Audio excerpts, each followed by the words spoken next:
சொல்கிறத இந்துக்கள் ஒத்துக்க மாட்டாங்க. இந்துக்கள் விரும்புகிறாங்க. இன்னொன்று, எவ்வளவு புனித தலங்கள் ஊருக்கு போனாலும் கோயிலுக்கு போகிறாங்கன்னு வச்சுக்கோங்க. கோயிலுக்கு போய் சாமி கும்பிட்டு வராங்கன்னு வச்சுக்கோங்க. சங்கரன் கோயில் ஒரு ஊரில் இருக்குது. சங்கரநாராயண சுவாமிங்கிற சிவன் கோயில், பயங்கரமான புகழ்பெற்ற கோயில். அந்த கோயிலில் போய் இந்துக்கள் சாமி கும்பிட்டுட்டு வந்துட்டாங்க, வெளியே வந்துட்டாங்கன்னா எங்கே தெரியுமா சாப்பிடுவாங்க? சுல்தான் பிரியாணி தான் சாப்பிடுவாங்க. ஏன்னா சங்கரன் கோயிலில் சுல்தான் பிரியாணி சுற்று வட்டாரத்தில் ஃபேமஸ். சங்கரன் கோயிலுக்கு வர மக்கள் சுல்தான் பிரியாணி சாப்பிட்லாங்கிறது அவங்க ப்ராஜெக்டில் ஒன்று. நீங்கள் அங்கே போய் பாருங்கள், எல்லா பிரியாணி கடையிலும் யார் கூட்டமாக நிற்கிறா? இந்துக்கள் தான் நிற்கிறாங்க.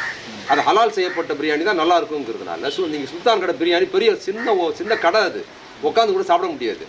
கவுண்டரில் காசு கொடுத்து டோக்கன் வாங்கிட்டு அங்கே போய் வாங்கினோம். நீங்கள் பார்த்தீங்கன்னா அவன் என்னமோ சும்மா கொடுக்குற மாதிரி இவங்க எல்லாம் பட்டையை போட்டுக்கிட்டு திருநூறுலாம் வச்சுக்கிட்டு பாய் பாய் சீக்கிரம் கொடு, பாய் பாய் பாய்ன்னு காசு கொடுத்துட்டு கெஞ்சுவாங்க. அவர் மாறி கொடுப்பார். அவ்வளோ கூட்டம் சங்கரன் கோயிலில் போய் வாங்குறது யார்? இந்து. ஹலால் செய்யப்பட்ட பிரியாணி இந்து ஹோட்டல் இல்லை, பாய் கடையிலே போய் வாங்கி தான் சாப்பிட்றாங்க இந்துக்கள். இந்த ஹலால் சர்ச்சை